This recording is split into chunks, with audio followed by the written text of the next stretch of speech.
Bienvenue sur Philosoph Street, le podcast de la philosophie posturale, ou posturosophie. Je suis accompagné de Pang, mon ami, fondateur de HNO, et on va vous partager des conversations que l'on a habituellement autour d'un café, autour d'un repas. On a décidé de vous les partager parce qu'au travers de ces discussions, on nous s'est permis de donner notre propre définition de la philosophie, de la redéfinir quelque part, en dehors de tous les cadres connus de la philosophie scolaire ou de la philosophie élitiste.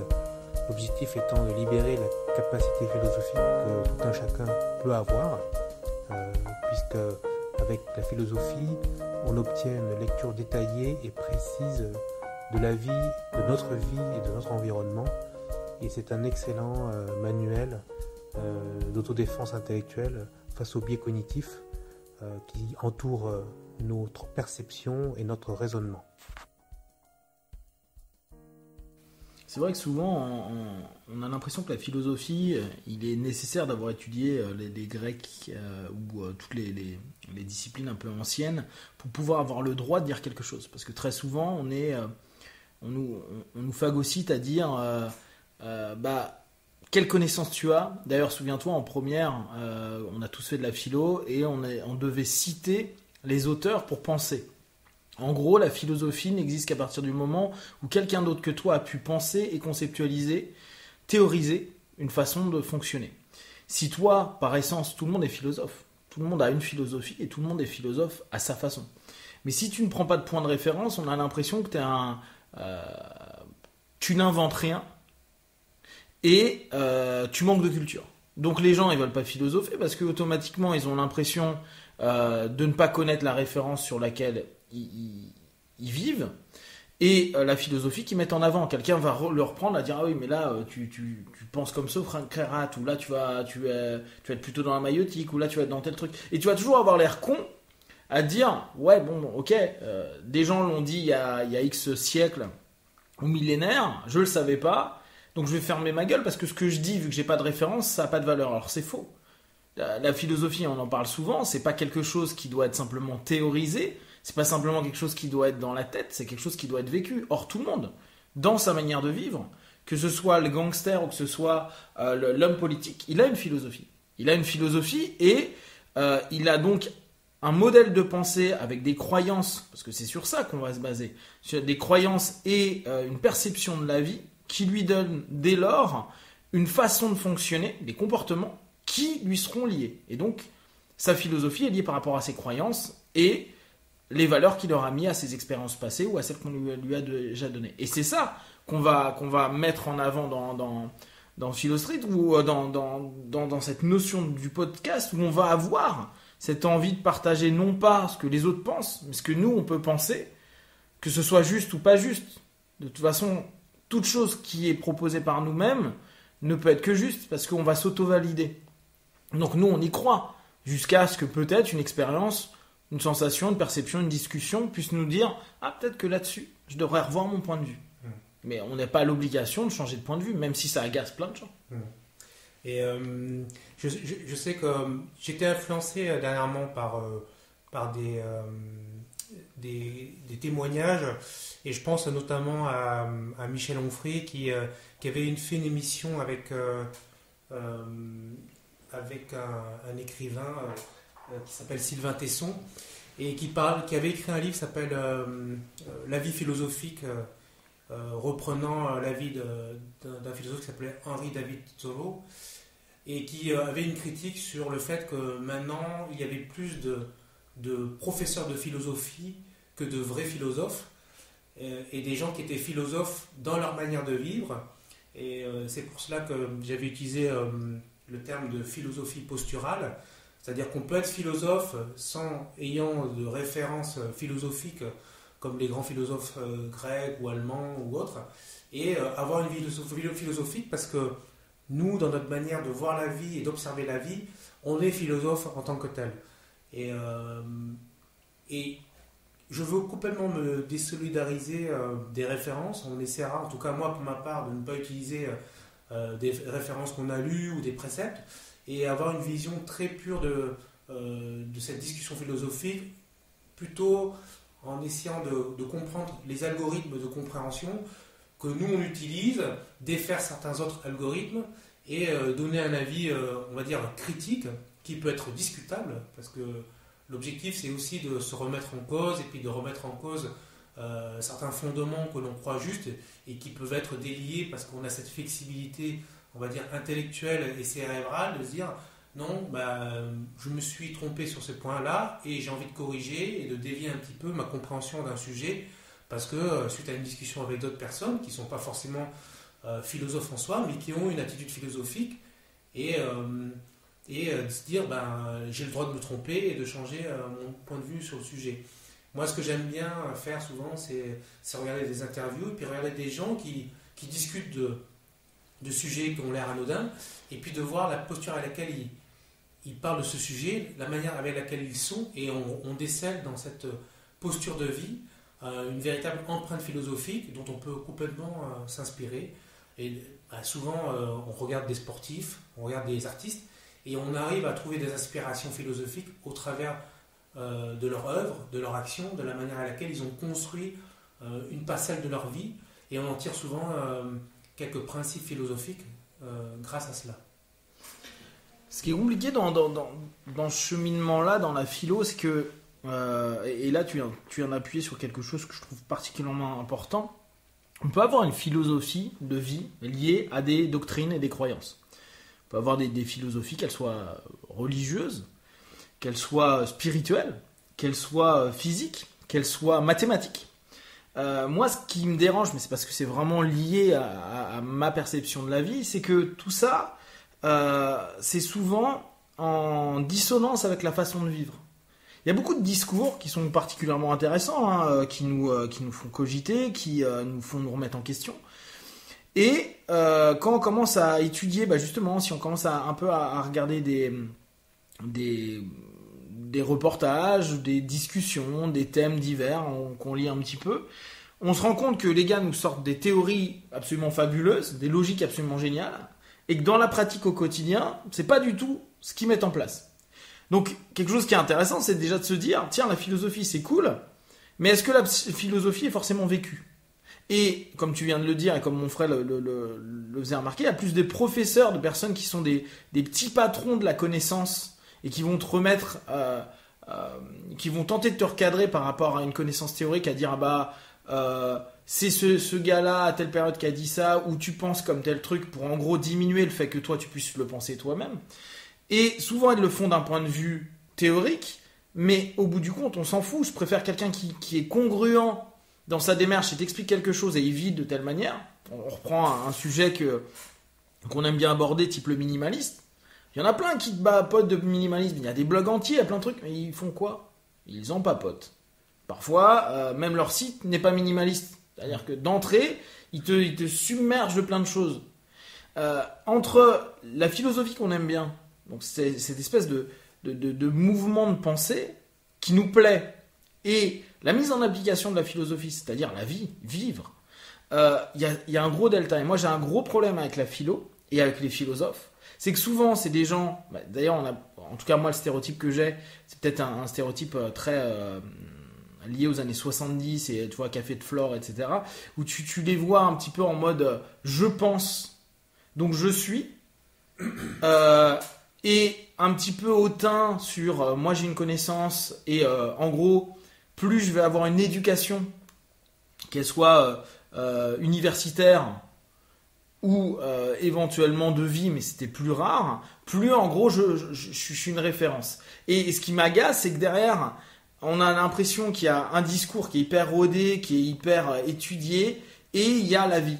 Il y a la philosophie de rue, il y a la philosophie du quotidien. Il y a le philosophe qui est celui qui est sur le chantier, le philosophe qui est ton boucher, tu as le philosophe qui est chef d'entreprise. Mais tu as des philosophes concret. Et pour moi, aujourd'hui, il y a cette espèce de dichotomie entre les deux, c'est-à-dire qu'il y a les théories qui sont sublimes, qu'on aime tous, et il y a ce qu'on en fait, ce qu'on en crée, comment on construit, comment on l'inclut à notre vie.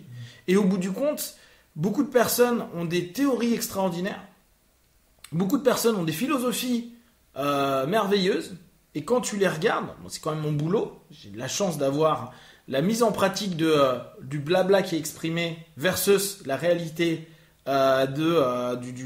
du comportement, et bah, tu vois qu'il y a un delta qui est tellement important que tu dis pourquoi tu philosophes à ce moment-là et pourquoi tu prends pas ta philosophie active, celle de vie, celle de la rue, celle du quotidien, comme étant ta philosophie et pas simplement les théories que tu idéalises. C'est vrai que il ne faut pas oublier que l'objectif principal de la vie, c'était à la base de formaliser une forme de sagesse qui permettait d'avoir une vraie compréhension de la vie et une vraie compréhension de soi. Parce que quand on comprend comment notre vie s'articule et ce qu'elle représente réellement, l'idée c'est de se dire que de manière inconsciente, on va accéder à une forme de liberté. Et cette liberté-là, elle est souvent... Enfin, j'imagine qu'elle doit être liée à une forme de congruence entre ce que tu penses, ce que tu ressens et ce que tu fais. Et plus les deux sont accordés, et plus on va dire qu'on a le sentiment d'aller vers une forme de liberté. Et la problématique que l'on voit, c'est que la philosophie telle qu'on l'aborde, on va dire dans les médias les plus prépondérants, s'articule plus autour de technicisme, c'est-à-dire que ce sont des gens qui s'expriment très bien, c'est des gens qui vont valoriser une forme de statut médiatique, une forme de statut universitaire, et qui vont rapidement prendre une posture de figure d'autorité, et qui vont être, on va dire, assez méprisants vis-à-vis des gens qui n'ont pas les mêmes outils qu'eux et qui aspirent quand même à avoir une vie philosophique. Et l'idée, c'est à travers ce podcast, c'est de trouver des outils et de libérer un peu les gens pour qu'ils puissent déjà d'une part ne pas se cantonner dans des formalismes de pensée, parce que très rapidement, lorsqu'on ne se sent pas en valeur, qu'est-ce qu'on va faire ? C'est qu'on va se réfugier, on va dire, dans des automatismes, dans des pensées qui ont été préformatées, et les gens vont limiter leur manière de réfléchir, ils ne vont pas vouloir aller plus loin dans les réflexions. Moi, je dis toujours qu'une forme d'autodéfense intellectuelle qu'on peut prendre pour la plupart des gens, et notamment pour les jeunes, c'est d'avoir ce mode de pensée par soi-même et se libérer de ces biais qui vont donner une forme de liberté pour pouvoir penser et puis prendre une situation et l'observer avec quelque chose qui est beaucoup plus cohérent avec sa manière d'être que de prendre des choses qui ont été imposées et qui appartiennent aux autres personnes. Ça, c'est l'idée que je me fais de cette philosophie posturale, on va dire de cette philosophie de rue. L'un des points qui est complexe pour la plupart d'entre nous, c'est la psychologie sociale, la pression de masse. C'est-à-dire que aujourd'hui, que ce soit au travers de nos études, de nos familles, de nos cultures, de là où on a évolué, où on a grandi, on a la pression d'un groupe. Et la pression du groupe, dans le mode de pensée, et a posteriori sur le mode comportemental, fait que remettre en question le cheminement intellectuel qu'on peut avoir et le cheminement philosophique qu'on peut mettre en place par rapport à se dire, moi je me laisse libre de penser ce que je veux, même si je n'ai pas de référence au travers de ça, mais parce que j'ai creusé les questions d'une certaine manière, alors peut-être avec mon filtre, mon prisme, ma manière de voir les choses, me donne cette conclusion. Je ne suis pas d'accord avec l'ensemble du système qui m'entoure, c'est-à-dire famille, amis, bahut, entreprise. M'y opposer devient hyper compliqué, voire même déstructurant pour moi-même, parce que à ce moment-là, je n'ai plus de figure de validation à ce que je suis, et je vais avoir l'impression que si je pense comme ça, c'est mal, sachant que la bien-pensance, entre guillemets, est généralisée par un modèle dit commun. On va estimer que c'est juste de penser comme ça, parce que la majorité des personnes pensent comme ça. Si ton système social, ton système là où tu évolues, est dans une culture philosophique spécifique, eh bien, on a de fortes chances de devoir y adhérer. C'est pas forcément d'y adhérer, mais de devoir y adhérer. pour éviter justement d'avoir le droit d'être un philosophe personnel. Aujourd'hui, la plupart des personnes qui jouent de la philosophie, et tu l'as bien dit tout à l'heure, c'est des gens qu'on va voir plutôt à la télé, plutôt beaux gosses avec une bonne manière de s'exprimer. On voit rarement un mec qui vit dans un tonneau qu'on prend au sérieux, tu vois. Alors qu'à l'époque grecque, ce mec-là, il y avait des gars qui allaient le voir parce qu'ils voulaient écouter une philosophie. Un mec qui était à poil dans un tonneau. Aujourd'hui, si tu passes pas sur, j'allais dire France 1, mais c'est non, c'est pas ça, TF1, France Culture, des trucs comme ça, ou France Culture, bah, t'es pas pris au sérieux. Ou un podcast comme on le fait là, tu peux très facilement avoir des personnes qui sont férus de philo, qui vont dire, mais les mecs, vous avez pas de référence, ce que vous dites c'est merdique. Ou ça a déjà été dit par Nietzsche à tel moment, complexe du surhomme, blablabla. Toi, tu vas avoir tout le temps un truc où toi, en tant que tel, ta philosophie, elle n'est pas mise en avant. Mais je reviens sur la notion éducative. Souviens-toi, au lycée, on te demandait de ne pas réfléchir. On te dit, étudie les philosophes, mais ne deviens pas philosophe. Tu imagines le concept que ça fait ? C'est-à-dire que la philosophie deviendra toujours quelque chose que tu ne peux pas être parce que tu ne seras jamais quelqu'un d'autre. Tu ne seras jamais donc une référence comme cette personne-là. Et il faut que, si tu deviens une référence, que le groupe soit d'accord avec toi. Donc, en creusant ce que tu viens de dire, si je commence à creuser à l'intérieur de moi pour trouver mes propres réponses et que mes propres réponses ne sont pas liées à des biais, ne sont pas liées à une pression sociale et autres, je n'aurai pas de reconnaissance. Or, on sait très bien que l'humain a besoin en particulier de reconnaissance d'une manière ou d'une autre. Et donc, je n'oserais pas aller plus loin dans mon développement philosophique parce que je risque de ne pas pouvoir gérer les conséquences d'être philosophiquement différent des autres. Et là, on crée une limitation, non pas que par le dialogue. On en parlait avant le podcast où c'est quand même assez étonnant de voir que dès qu'on commence à creuser des questions, on fait chier les gens. Oh, tu te prends la tête, tu te poses des questions pour rien. Alors qu'eux-mêmes pourraient se poser la question, pourraient même prendre plaisir à ça. Mais on a tellement habitué à dire non mais moi je suis pas un philosophe, non mais moi je pense pas, non mais ça sert à rien de creuser, non mais la vie c'est comme ça, que on en arrive à limiter la pensée philosophique générale, on va dire populaire, et j'aime bien cette notion de la rue, qui a tout autant de valeur que celle qui a été structurée et qui aujourd'hui est enseignée d'un point de vue universitaire ou dans les livres. Là, il y a un point là qui me... Bon là, le podcast il est un peu en live, mais il y a, au fur et à mesure de la discussion avec toi, il y a un point que je trouve intéressant, c'est le point de l'acte philosophique. C'est-à-dire qu'on peut, au travers de notre vie, agir de manière philosophique sans derrière ça commenter notre acte, dire voilà, je fais ça parce que si, ça. Il y a toujours ce diktat de la métaphorisation de tout ce que l'on fait et l'idée de la vie, de la philosophie posturale. Alors, on est vraiment sur une sorte de, on va dire, je ne dis pas un paradigme, mais vraiment une notion qui est assez inhabituelle. C'est d'être vraiment un être philosophique. C'est-à-dire que je pense à un truc qui est arrivé il y a quelques jours. J'avais rendez-vous avec Eric et on était à Opéra. Et puis je vois une femme, plutôt d'origine indienne ou pakistanaise, qui était en train de galérer dans l'escalier et qui portait la poussette avec son bébé à l'intérieur. Et j'étais un peu loin et puis je vois ça. Et je vois que personne en fait s'active pour l'aider, puisque les gens passaient de manière assez anonyme à côté. Et puis je cours pour l'aider, parce que voilà, pour moi c'est naturel de l'aider à soulever sa poussette. Et je prends le devant de la poussette, et puis je lève ma tête pour voir ce qu'il en est.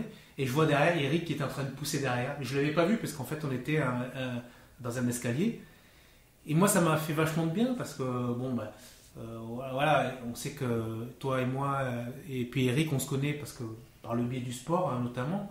Et de notre sport, ça fait partie de ces valeurs qu'on a cultivées depuis toutes ces années. Puis aussi, d'aider dès qu'on peut des gens qui sont en difficulté. Et voilà, je trouvais ça je trouvais l'image intéressante, puisque je ne cherche pas à valoriser le fait qu'on aidait cette personne, mais c'était un acte philosophique, et ce qui était intéressant derrière ça, c'est qu'il y a une conjonction à ce moment-là, c'est-à-dire qu'on avait rendez-vous et qu'à ce moment-là, on s'est retrouvé dans cet acte d'aider. Et plus tard, en fait, dans la journée, lorsqu'on s'est quitté, on allait vers Opéra, et puis on croise un ami, Anthony, qui avait pris des locaux à côté d'Opéra pour son entreprise. Et puis au lieu de se quitter, on allait le voir, on dit tu sais quoi, qu'est-ce que tu es en train de faire? Il est en train de monter des meubles, et puis on allait l'aider, et puis on s'est retrouvés là-dedans, toujours autour du sport, puisque Anthony, Eric, toi et moi, on se connaît dans le sport, et on a aidé, on a monté les premiers tréteaux, et en sortant de ça, on se disait avec Eric, on a senti qu'il y avait une belle énergie, parce que souvent, quand on prend en témoignage les start-upers qui ont réussi, notamment, puis il y a les start-upers qui ne réussissent pas, mais il y en a qui réussissent, ils parlent souvent en fait de ce moment du garage, comme on dit dans la Silicon Valley, où ils montent eux-mêmes les premiers produits qu'ils vont vendre. On prend Michael Dell qui était le premier à monter ses PC pour les revendre derrière. Et ce qu'on retiendra de l'expérience, on ne sait pas comment ça va évoluer dans les années à venir, c'est ce moment où on croise un copain dans la rue et qu'on est en galère parce qu'on monte en fait des meubles et que c'est un peu compliqué à monter et que des copains viennent et qu'ils aident à monter, etc. On a consacré 1 heure de notre journée à aider notre copain à monter les premiers meubles, ses premiers bureaux qui vont derrière aider à développer son business derrière ça. Je trouve que ces deux anecdotes sont intéressantes parce qu'elles traduisent bien l'acte philosophique, parce que derrière ça on peut délibérer pendant des heures sur le sens du premier acte dont j'ai parlé, et puis de deuxième acte où on aidait quelqu'un à monter un truc qui va devenir un business derrière. Et la vie philosophique, c'est ça, c'est aussi prendre des moments qui derrière ont une importance pour les autres et pour soi, et qui ont de manière isolée ont l'air assez anodins, mais qui ont une vraie dimension dans la vie des gens. Donc on conclut cette première partie de ce premier podcast qui est divisé en 3 parties, pour enchaîner sur le prochain podcast sur le pourquoi de la forme qui a été choisie pour parler de philosophie, qui est cette forme du podcast qui est uniquement auditive, et on espère déjà sur ce premier podcast obtenir de votre part quelques feedbacks pour nous aider à améliorer notre travail.